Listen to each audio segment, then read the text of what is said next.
हुजूर अकरम सल्लल्लाहु अलैहि वसल्लम ने इरशाद फरमाया, वो शख्स मोमिन नहीं जिसकी जुल्म और ज्यादती से उसका पड़ोसी चैन सुकून से ना रह सके। नबी करीम सल्लल्लाहु अलैहि वसल्लम ने फरमाया, वो शख्स मोमिन नहीं हो सकता जो खुद पेट भर कर सोए और उसका पड़ोसी भूखा हो। पड़ोसी का ख्याल रखना भी ईमान की निशानी है। अल्लाह हमें नेक हिदायत दे, आमीन।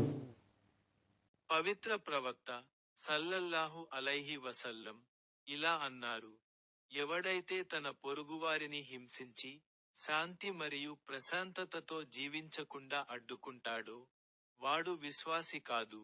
ఈ మాటను ఆయన 3 సార్లు చెప్పారు. హజ్రత్ అబూ హురైరా, బుఖారీ షరీఫ్. హదీస్ షరీఫ్. దేవుడు అతనిని ఆశీర్వదిస్తాడు. తన పొరుగువాడు ఆకలితో ఉండగా కడుపు నిండా భోజనం చేసి నిద్రపోయే వ్యక్తి విశ్వాసి కాలేడు. దేవుడు అతనిని ఆశీర్వదిస్తాడు. మీరు ఇది 3 సార్లు చెప్పారు. మీ పొరుగువారిని జాగ్రత్తగా చూసుకోవడం కూడా గౌరవానికి సంబంధించిన విషయమే. ఒక సంకేతం ఉంది. అల్లా. ఒకరికొకరు సపోర్ట్ చేద్దాం. ఆమెన్.